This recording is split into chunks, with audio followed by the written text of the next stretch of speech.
We are live. Yes, we are.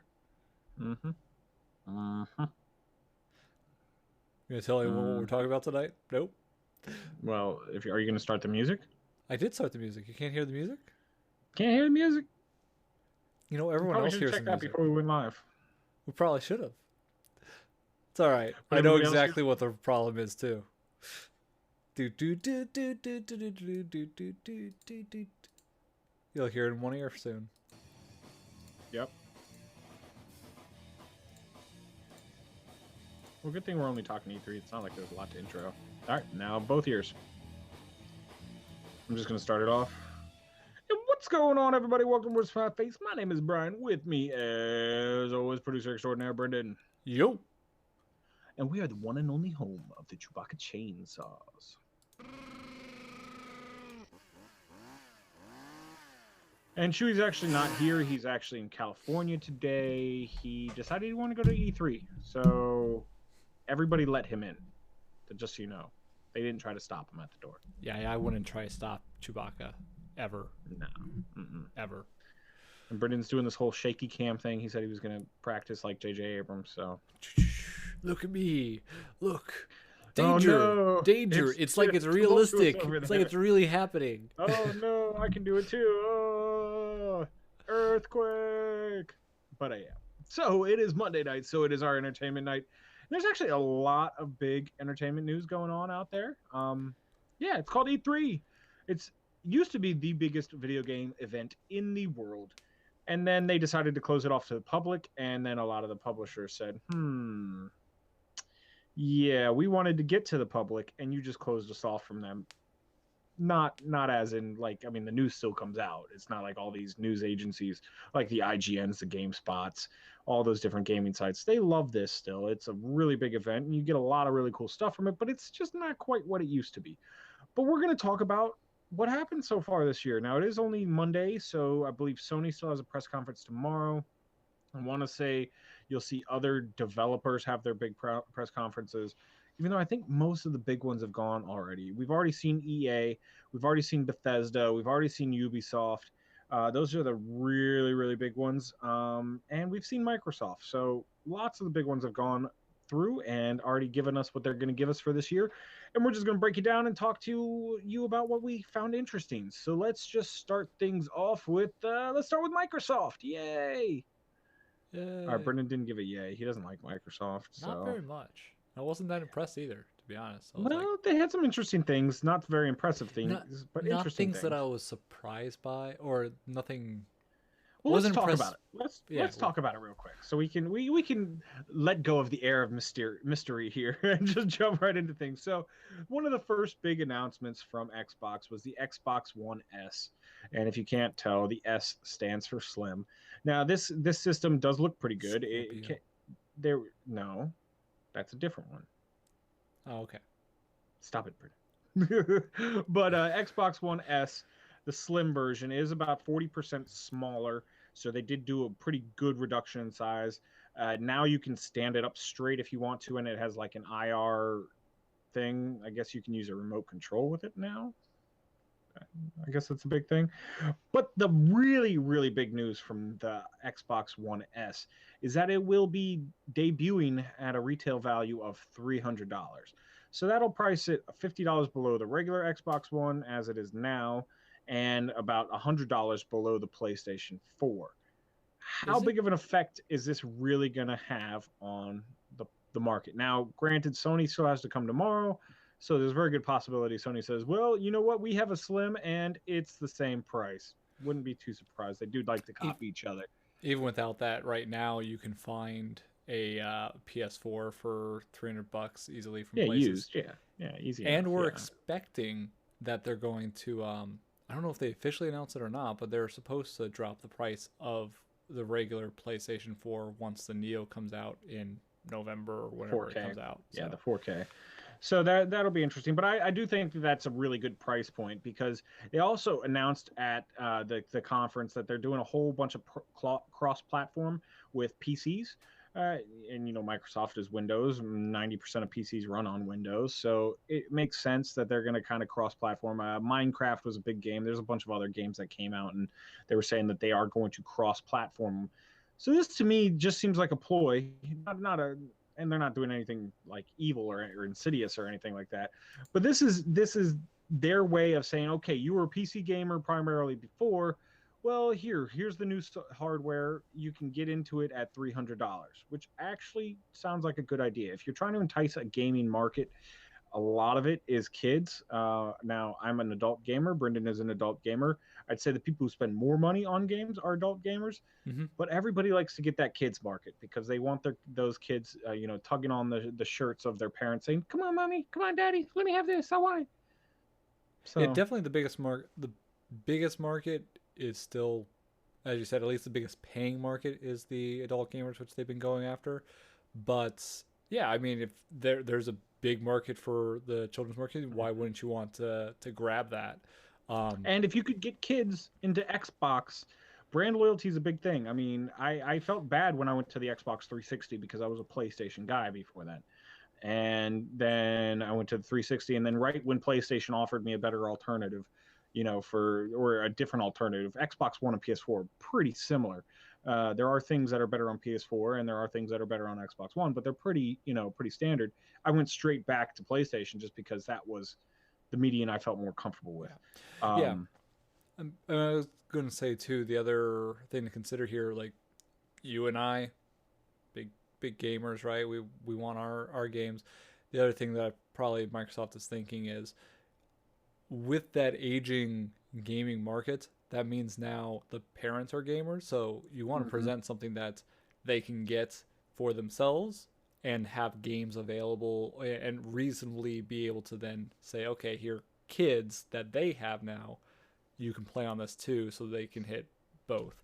Which, because people still will look at Nintendo, even though Nintendo has a lot of that kids they market, they they look at it don't. as like a kid thing. Yeah, and they don't get as much as the older market, other than the retro game market. A lot of the retro gamers really love the Well, I Wii mean, U, but people who grew up with Mario and Mario Kart and all the yeah, different Mario games, that's the only venue to get it. And they do make pretty darn good games there, as similar to, the Mario parties are yeah, amazing. Doesn't matter how but old they're you are. but they're not getting that like the shooter market Yeah, or the you're FPS not market, getting the whatever. mature experience. Yeah, That's for sure.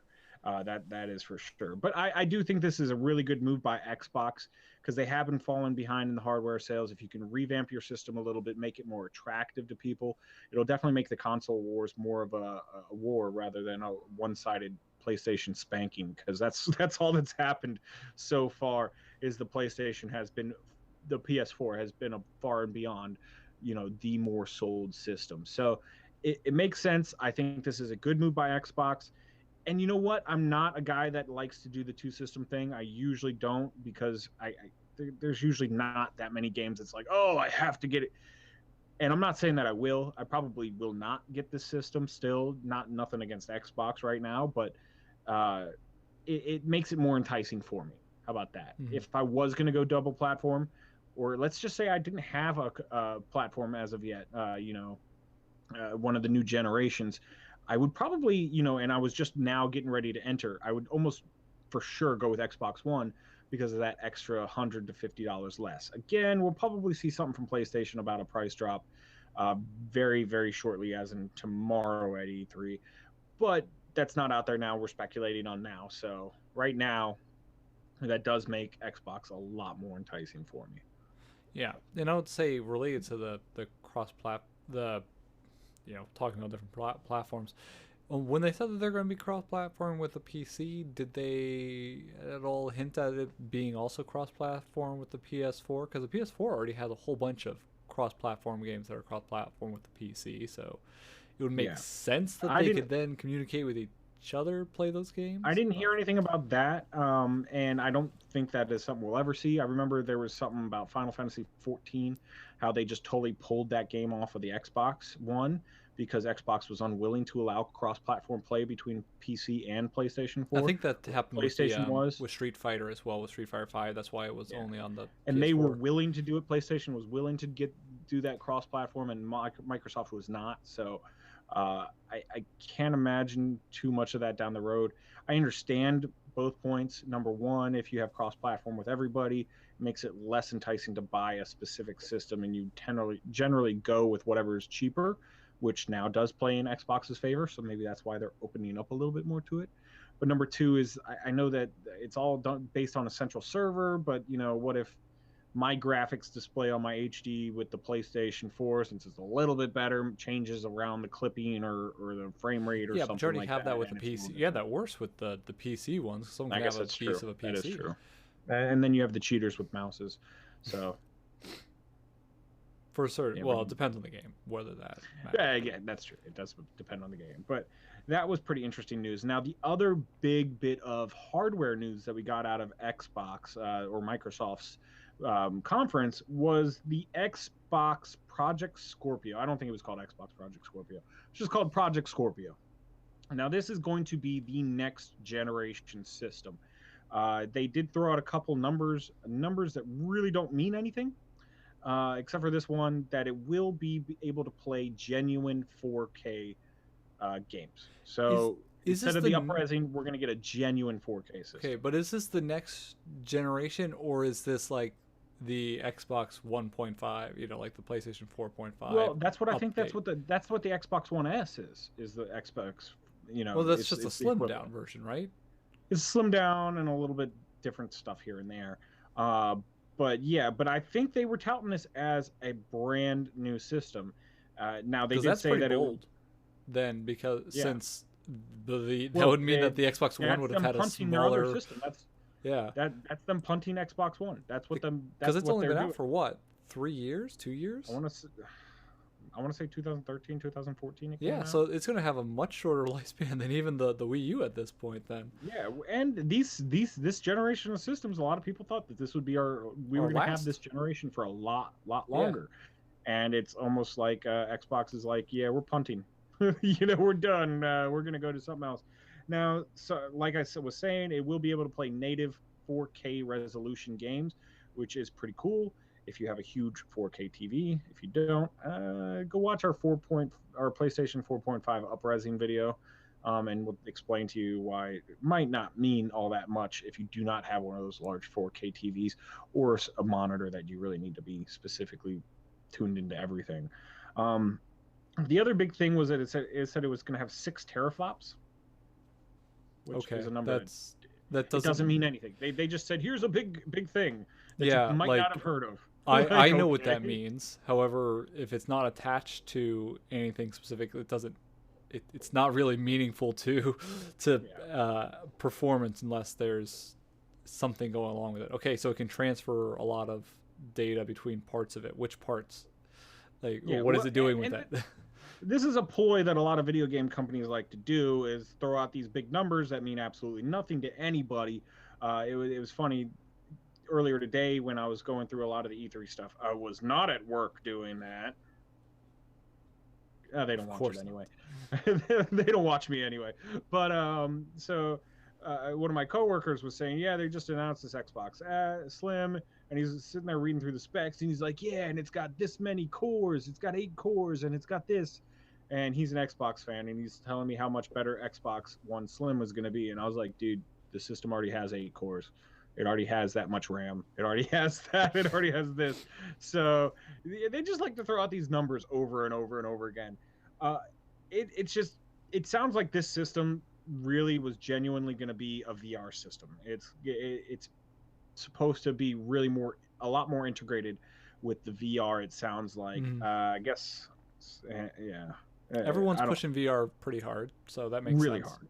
Which unfortunately, I don't think we had too much VR actually demonstrations for this E3 so far. But there's always tomorrow and the next day for some presentations. So There have been we get some, maybe not demonstrations, but there have been some some VR VR. games. Yeah, well, I don't know if it was even at E3, but there was yet another hardware device announced, like the last couple days, for VR, the So OSVR. So yeah, I've seen that too. So, and they're also saying that this is coming out holiday of 2017 for this Project Scorpio. oh, So so again, like we were 2 years saying, out. So really quick turnaround though. yeah, That's what 2017 release, probably late 2013. So that's So 4 that year means the cycle. Neo will already be out. The NX will even already be out for some time by then. Um, And so if they really are making another generation of system, if that's what they're trying to do and take that jump, yeah, they'll be ahead of the curve, but we're not done with this one yet. So we're not even close. We're just barely breaking the ice on what the PS4 and Xbox One can do. So it just seems like they're jumping a gun a little bit there. So for Xbox with your hardware, I'd say A plus for the Xbox One Slim, and question mark incomplete for Project Scorpio, because yeah, you threw out a big bunch of big numbers, but if you know anything about those numbers, which I'm not really saying I do, I just know that those numbers mean nothing. So, you know, hey. yeah, and I honestly wouldn't even expect a whole lot from their 4K gaming, because 4K gaming on the PC is still a daunting task at lots of money shelled out. So, yeah, even if they're selling this at a loss, which they probably will because they usually do that, will it be enough then? Like, I guess it is going to be a year and a half from now. Maybe their work, and there are some really great advancements that were made at the most recent Computex for graphics, but is it going to be at a decent price point by a year and a half from now for them to do 4K gaming? And is anyone ever even going to be able to do it well? Like, it's not done spectacularly right now, even if you do shell out a whole bunch of money. Yeah, so yeah, those are the big hardware announcements from Microsoft. What do you think about their hardware announcements? Hit us up, let us know, comments down below. Of course, at What's My Face on Twitter, Google Plus, and Facebook. Always good ways of getting a hold of us. But let's keep on moving. Let's talk the games from Microsoft's press conference. And I really wasn't too impressed by this list of games. Now, this is not all the games that were put out there, but these are the ones that I really took note of. We had announcement of Gears of War 4. We all knew that was coming. I do believe they announced a little bit about how you will have VR capabilities in Gears of War 4. So it's getting incorporated into a lot more games than games specifically built for it. But that was pretty interesting. Gears of War is one of the classic franchises for the Xbox. So it's not surprising that they're going to keep it going, and they should. It's a good game still. Then we had a game called Recore. I didn't really learn too much about it. It just looked like a really cool like space type shooter, like not as in you're floating around in space, but like a sci-fi themed shooter. And so it did seem pretty interesting. We have Dead Rising 4 is coming out. So if you are a zombie fan, the Dead Rising, I want to say that was really, in my mind, that was the start of that whole zombie craze of video games. Why we got zombies in almost every single video game after that, because Dead Rising was like, hey, we can do something simple, just throw you in a mall and throw hordes of zombies at you and give you creative ways to kill them, and you'll have fun. And that just kept going. So they were not wrong. They were not wrong. Probably the most exciting game that I saw come out of Microsoft's press conference for E3 2016 would be Halo Wars 2. Now, this wasn't a huge game that came out on the Xbox 360, but Halo Wars was their top-down RTS game, and I really, really enjoy RTS games. And I remember playing Halo Wars and being like, this is a solid console RTS, which is not easy to do. Yeah, and usually big companies try to stay away from those as much as possible because they don't usually do very well at market, which I don't think Halo Wars did spectacularly either. No, it didn't. It didn't do that good. It was not the commercial success that Halo was, but I thought it was a solid game, especially as an RTS fan. I thought it was really, really solid and well done on the console. Now, I want to say the best console RTS I've ever played was Lord of the Rings, Battle for Middle-earth. The second one, I can't remember what the subtitle was for that, but that was pretty well done on the Xbox 360 as well. I'd have to reach further back. Dune was the best. Dune was pretty well. Yeah, okay. Dune is the best of all time, but RTS on the console. But yeah. So Halo Wars 2, it's a pretty cool story. You know, the Halo franchise has built itself up because it has a good background. I mean, the gameplay's always been spectacular from them, and Bungie just hit the ball out of the park with that game. So, but Halo Wars was entertaining, so I'm looking for the same from Halo Wars 2. Now, I don't think this will be an exclusive. It might be. I'm not 100% sure, but State of Decay 2 was announced. And if you don't know what State of Decay was, it was a really cool, it was more of an indie game that you download, like a download-only game. it's not that it was super huge, but it was, you're actually camping and you come back from 4 days out in the woods and people start biting people and stuff goes crazy and you have to set up a base, and then you realize your base is about to be overrun and you move into the city, and there was a really cool economy going on with the game. You'd send people out to go scavenge for supplies. Some of them would come back, some of them wouldn't. You're always having people die on you or people getting upset with you here or there, and you built up a base and you made defenses, and then you're like, oh, I gotta move bases. And so it just was a really cool zombie survival game where it really gave you control over building your own little group of people and trying to fortify them without letting them die. So State of Decay 1 was a lot of fun, and I have a feeling if it's like any of these other games, it'll just add 100% more, and it'll be even better. I really don't see how you mess this one up, because pretty much take the same core game, give you some more storylines, a little more. You don't even need that many storylines because everybody dies, but give yourself a couple more objectives. Build. Oh, you can now throw this machine gun turret up top there, or something like that. You know what that sounds like? The formula that that would have made a great success for Battlefront 3. That's a story for another time. That's a story for another time. I'm just saying, you say you can't mess this thing up. You can by just abandoning whatever you were doing before and saying like, hey, let's do something completely. Like I said, you shouldn't be able to mess it up, but it has happened. But yeah, we'll talk about that Battlefront 3 and the true Battlefront 3 that's coming out pretty soon. That'll be another topic for another time, though. That was actually our topic for last week until technical difficulties made me turn into a raging whiner, and I ran off the set. And the Chewbacca just split everything in half. Oh, he hugged me. Thank you, Jim. Did he? And I said ran off the set like I'm not in my basement. But yeah, so those were the big games that came out of the Xbox press conference. So I don't know, hit us up, let us know what you think. Any of these games make you want to go out and buy an Xbone One more than you did before? If not, all right, that's what I'm with. If so, let us know. Hit us up, comments down below, of course, at Words to My Face on Twitter, Google Plus, Facebook. Always good ways getting a hold of us. But let's keep on a rolling, and let's talk another video game studio. And let's go with Ubisoft. Now, Ubisoft, I don't believe they had a lot of new games coming out. There was a couple things. We do know that we're not going to get an Assassin's Creed game this year, and thank you. Because you were just watering down and ruining your franchise by releasing it every single year. You made an innovative, interesting idea and took it and made it bland, like bland oatmeal. Like they've done with many other franchises that have been like the Call of Duties. And so they're taking their time, they're taking a step back, and they're going to slow things down. This is the year that they release a movie for it. That might be why. They're like, all right, the movie will do. They did show some behind-the-scenes footage from the movie. So, but you'd expect you'd actually expect them to have a game the same year as a movie even more, so that they both can kind of boost each other. Yeah. But I don't know, whatever. That's fine. We'll get our dose of Assassin's Creed via movie this year, so that'll be cool with me. But the big game that they announced was Watch Dogs 2. Now, this was no secret. I kept hearing buzz about it before the E3. And everybody is in love with this game. Now, if you don't remember back in, I think it was 2012, when they first announced Watch Dogs 1, it came out and everybody's looking at it, and it looked spectacularly gorgeous. It was supposed to come out for the Xbox One and PS4, and it was going to be really one of the first real next-gen games that you got. And everybody was hyping it. Everybody was like, it looks so cool. The demo is awesome. Everything looks amazing. And then it came out. And, I mean, this is a game I played. I actually enjoyed Watch Dogs 1. But there's a lot of people that are like, the main character, the protagonist, wasn't very interesting. True. Story was kind of convoluted. True.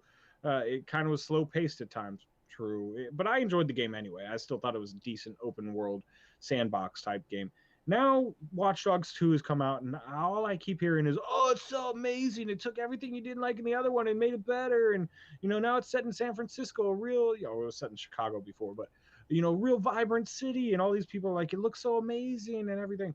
Do you not remember what happened when Watch Dogs 1 came out? Everybody's said the same things. It's the best graphical game of all time. And then it comes out and they downgraded the graphics like crazy, and then everybody's like, it's going to be so interesting and unique story. And I love the hacking abilities. And then it came out and people hated it, So I almost feel like the media forgot that they had hated Pan the first game. and had already said all these beautiful things about it before they actually got their hands on it, and now they're repeating the same cycle, Or they're afraid they which won't be invited back to Ubisoft's conferences if they don't say that uh, it's going to be great. you can watch it online. Trust me, it's all right. But and this is a game I really want to be good, but who knows if it will be? You just never know. It could go either way. It really could. Yeah. So, but that was really Ubisoft's. I know they announced a couple other games, but like I said, I'm only picking out the ones that really, you know, hit home for me. Let's move on to one of my favorite developers out of all developer slash publisher, I think almost at this point, which is Ubisoft. And You not just Ubisoft. Well, we just talked Ubisoft. I meant Bethesda. That's what I meant. Bethesda. And they have been announcing a lot of games recently because they've branched out. They bought up smaller developers like id Software and stuff like that. So let's start with that. They are bringing out another Quake game. We are going to see a Quake. I guess it would be 5 now. I don't think they're calling it Quake 5, but they have another Quake game on the horizon now. This one, they've already confirmed it will be PC only. So all you PC first-person shooters out there, get ready for that. And that's cool. I was like, all right, cool, Quake. that's the I never full really Quake played it when I was experience. young, but it's a good game, and there's a reason they have like its own convention because, it's a solid game. It's lasted for a long time, and people really enjoy that run and gun. It looks like they're almost going to cross this one though between like a Team Fortress slash Overwatch type shooter because they were talking a lot about how you have different classes and it really you tailor your gameplay to what class you like to play as. Hmm. So that'll be interesting. It'll definitely be a change of pace because if I remember correctly, the other Quakes, you literally just everybody had the same type of character. You ran around, you picked up whatever guns you could, and you shot people in the face with it. Yeah, it So was an early first person shooter, kind of like Unreal Tournament. It was just, hey, yeah, go kill everyone with go have whatever fun. guns.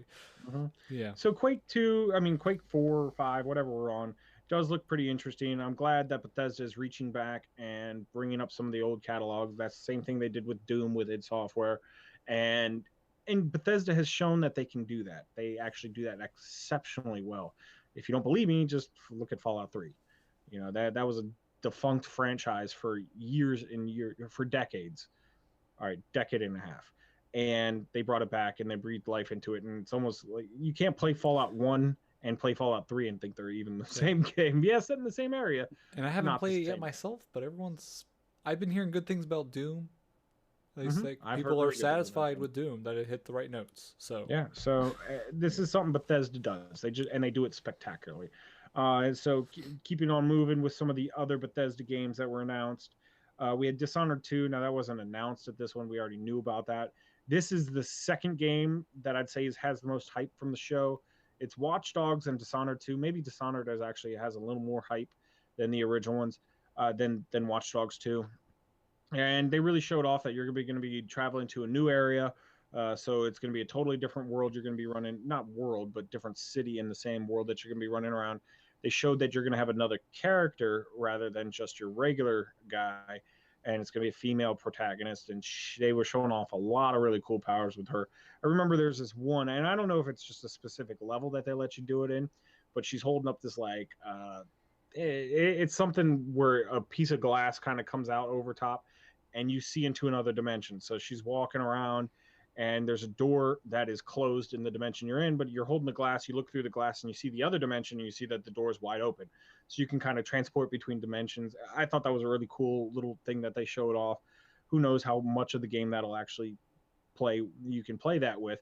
It might be just a level here or there, but it just looked pretty cool. They were showing off a lot of new abilities and powers, and everybody was excited to see this female protagonist join the male protagonist from the first one. And it looks pretty cool. I mean, it looks very vibrant, whereas the old city seemed to be more depressing, the Victorian steampunk era. This one is a lot more vibrant, still steampunk type thing, but a lot more vibrant. It seems a little bigger and it's more vertical. The other one, you could go up if they wanted you to have that path.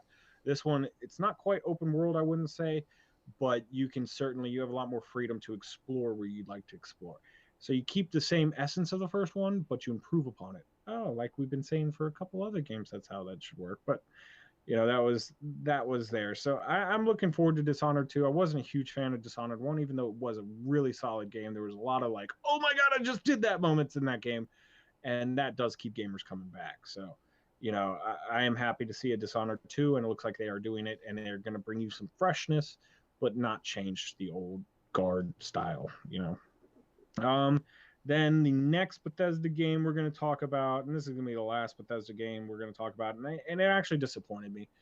I was really, I mean, you're going to hear me say this, and you're going to be like, what are you talking about, Brian?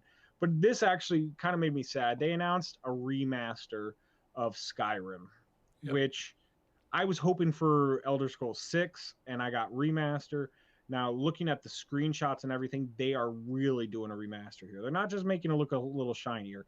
They're really revving up the graphics for the Skyrim that'll be coming out on Xbox One and PlayStation 4, as well as it'll be on PC.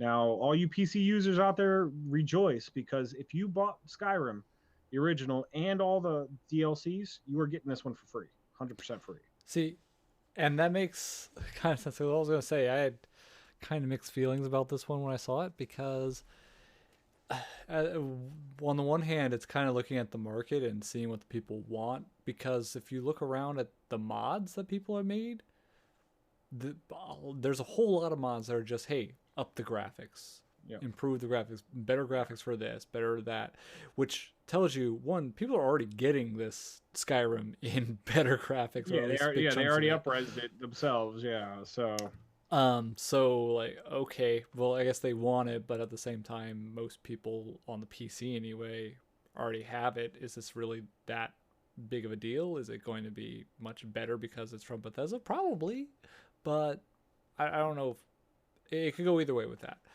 now this is a game that I did put over 300 hours into. Yeah, over the course of a year and a half, I played this game every day, and I beat it. And I was like, immediately another playthrough with a different character, because the story can totally change each time you play through. You don't have to do the events in the same order. You can pick different sides on all these events. So it did have an extreme amount of replayability in it. That being said, the remaster, it kind of, it's like, do I really want to put another 200 hours into this game? Kind Honestly, of, yeah, but not.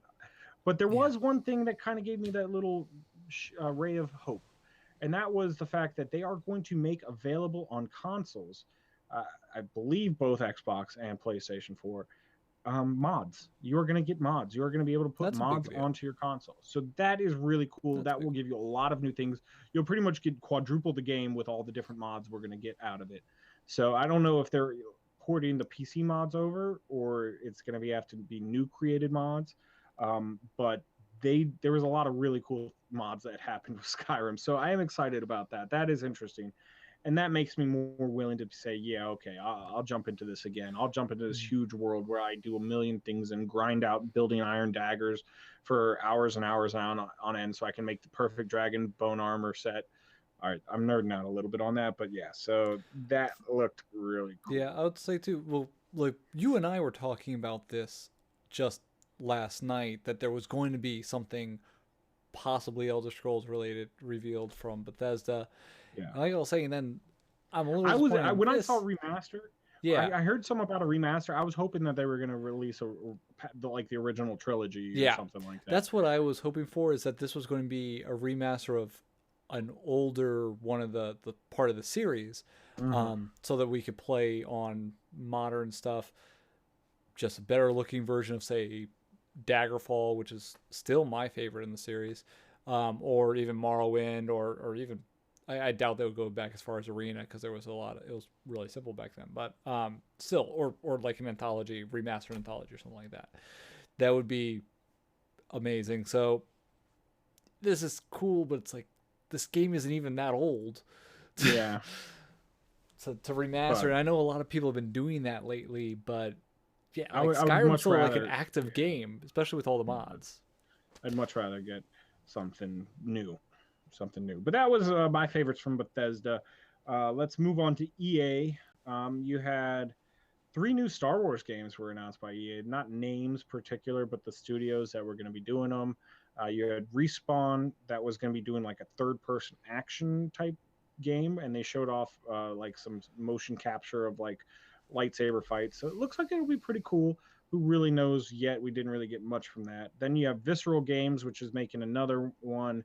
Not exactly sure how that'll be done, but Visceral Games, I believe, has a lot more story-driven games, so we'll probably get a cool story-driven Star Wars. And then the announcement nobody needed was that they're coming out with a Battlefront 2. Battlefront 2.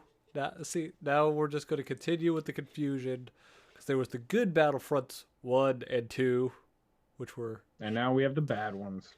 So, well, who knows if Battlefront 2 will be bad, but Maybe they'll fix it. Maybe they'll go back to the original style of Battlefront. Yeah, so. And then I believe this was EA. I'm not 100% sure, but they had a VR game called Star Trek Bridge Crew, which seems interesting because you can look around the bridge in VR. I guess that's everything cool has to have a VR component now, so they have to show something. And they did show off a little bit Which more is from fine, Mass Effect Andromeda. I'm fine that they're pushing VR. Yeah, that's fine to me too. Yeah, but we got a little bit from Mass Effect Andromeda. They gave us a little more. They confirmed like there would be a jetpack in it when you're running around the world, and nothing much though. They had a little teaser clip in there, so that's and then the one really cool game that I actually think you would like, Brendan, is called Steep. It's not a snowboarding game. It's a mountain sports game. Okay. You pretty much get dropped on a mountain. You can ski. You can snowboard. You can do a lot of things. They even have parachuting, like base jumping. They have wingsuit flying, which it seems pretty interesting too. So it does seem like a new take on it. And a lot of people were likening it to the last SSX game that came out on last generation consoles, where that was very, very, very multiplayer. It had a lot of different faucets where you could pretty much jump on the mountain, join the same person, and just ride down the mountain together.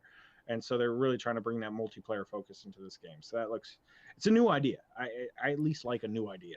Yeah, I mean, I like you said, I love these just in general extreme sports games, but snowboarding games has been a big favorite of mine.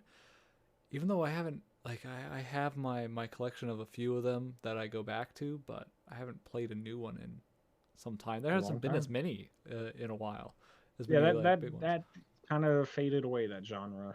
But yeah, I mean they stopped making They stopped making as much Tony Hawk after Tony Hawk went downhill, and they haven't made as many. There used to be like 3 or 4 snowboarding franchises at a time. So, but yeah, that's true. The SSX, Cool Riders, 1080. There was a couple, 1080. I had another one. There was like Pure Ride, and there's other like random. Yeah, there's 100. There was 100, but there was but you're right. That is a genre that's kind of going away. So, and then the last game developer I really want to talk about will be Square Enix. Now, I don't believe they had a true presentation like most of these other companies did. They didn't really show off much. Really, their biggest announcement seemed to have come last week when they announced Final Fantasy XII Remaster, the Zodiac Age, which biggest announcement for someone here that happens to love. Yeah, I'm an absolute fanboy of Final Fantasy XII. I thought they now it almost makes me nervous what they said was going to be new, because they said they were going to revamp the combat system, which is what I thought was so innovative and great. If you've ever watched the show and watched me talk about what my favorite RPG of the Xbox 360 / PlayStation 3 era was, Brendan, tell them. Final Fantasy 12. Okay, that came out on PS2, but the next era up. What was my favorite RPG of that series? No, you love Final Fantasy 12 so much. No, all right, it was Dragon Age. Okay, Dragon Age was my favorite one. And it almost seems like Dragon Age kind of stole the combat system from Final Fantasy 12. Not 100%, but it's very, very similar. And there were some things I really, really loved. Now, I do enjoy these remakes coming out, these remasters coming out from Square. I'm waiting for them. I wish they wouldn't have done a Final Fantasy 7 remaster. I wish they would have just done a Final Fantasy 7 through 9 remaster, and then I would have been happy and bought it, but they didn't. But when we got Final Fantasy 10 remaster, that was awesome, because I loved the game in the first place, and it just gave me a reason to play it again. So this is what's going to happen with Final Fantasy 12. Now, they do say that there's a couple things. They always, when they do these remasters, they give you a lot of stuff, new stuff that we think is new. It's not really new to the game. You just get the international version, which is usually only released in Japan, which adds, a couple extra bosses, a couple different thing here and there. There's a new job system, Zodiac job system, and they add some things to it. So this is something I'm really excited to get. just because it was an awesome game in the first place. It had great characters, great story, unique environments, great gameplay, great battle system, and so everything just hit on all cylinders for me with this game. So I'm really excited to see the remake of Final Fantasy 12. And the only other news I really saw from Square that was coming out of this was they announced a movie, which is interesting. It's going to be Final Fantasy 15 Kingsglaive movie. And so what it is, it's kind of a lead into the story that we get for Final Fantasy 15. If you don't really know the story of Final Fantasy 15, is your main character, he is from an empire that is a little bit smaller in the from a kingdom that's a little bit smaller. There's a couple of other warring empires around them, and in order not to get his kingdom annihilated, the king of this place has to say, okay, I will marry my son off to your daughter of the emperor of this evil empire that's encroaching on their territory, and pretty much say, okay, you won't destroy us if we marry in, but you'll have rights to it. And something happens and they want to destroy him anyway. Well, Kingsglaive is about the elite warriors that kind of are fending off this first onslaught from this evil empire. And it's probably going to be pretty cool. I won't understand the story, just like I don't with any type of these Japanese games, like Metal Gear Solid and the Final Fantasies usually fall apart somewhere towards the end with their story getting so convoluted. But it looks gorgeous. So I'm going to watch it just because it looks so good. It's going to be a cool little runner-up. I believe this movie comes out. It will be in select theaters, but they're pretty much hitting that big digital release sometime in August, I want to say. So I will be checking it out when it comes out. Hopefully it'll be on Netflix. Sony likes to do things with Netflix. Did Square mention anything about Final Fantasy Worlds in their conference? Because I didn't get to see it. They might have. I didn't see the full conference, but I know I don't think they had a full conference actually. Okay, because I know they announced it. They showed the trailer a little bit before. That looks kind of intriguing. I'm not sure much about how I care about it, but it has a bunch of the characters from all the different games, but made into a different art style and like the SD art style plus other stuff. Kinda so I'm not like really sure how much what I feel about it. Yeah. I'm not sure how I feel about it. Some people were saying, and I kind of got this vibe too, that it seemed like a Final Fantasy Kingdom Hearts game. Which probably wouldn't be bad, because Kingdom Hearts they is made a solid Kingdom game. Hearts too, so... Yeah, exactly. And you know what? There are Final Fantasy characters in Kingdom Hearts. Yeah. So not that much of a stretch, but it might seem interesting. But you know what? If you're going to make a Final Fantasy Kingdom Hearts game, that means you're just changing the battle system a little bit, which... yeah. I mean, there 12 people. I haven't seen a whole lot of info about this yet. Similar. That's just the impressions from the trailer, which didn't really show off the battle system. So we'll see how it really goes. There's only vague details out there, but it definitely seems like it's not as serious of a Final Fantasy, but it also brings all the worlds together. So an interesting Final Fantasy. I'm a Final Fantasy-ophile. Yep, that's what I'm going to call myself. And except for 13, they almost hit on all cylinders. I really haven't gotten into the MMOs, but like I just restarted playing 9 the other day just because I was like, you know what, I want to play a really good game that's good and story driven. And I played 7 a year or two ago, and I played 8 a year or two ago, and 9 I haven't played for like 3-4 years. Which, little known fact, Final Fantasy 9 was the very first game I actually beat all the way through for a Final Fantasy game. Don't get me wrong, I played all the other Final Fantasy games a ton. I mean, a ton. But I would always get sidetracked going off trying to level up my character super hardcore and never quite get back to it. Final Fantasy IX was the first game that I did that. I went out and I leveled up my character super hardcore, got all the special weapons and everything like that, and then was like, okay, now I'm going to beat the game. And I did. So, yeah, because I still have not beaten Final Fantasy VI. I literally have a save on my PlayStation 3 where I am looking at the last boss and I can walk up and fight him. I stopped for some reason there. I've done that in Final a lot Fantasy of games VII, too. Final Fantasy VII, I have beaten. Yeah. I've beaten, but the first couple times I played through, I must have played through it 2 or 3 times before I actually beat it. I always stopped at the cave. Think I played through it like 5 times and stopped at the cave and like lost my save or something before I actually only last year finally beat it. Yeah, and then Final Fantasy VIII came out, and I was super excited for that, and I got to a point where I was trying to get the Bahamut summon, and it was damn near impossible, and I stopped after that.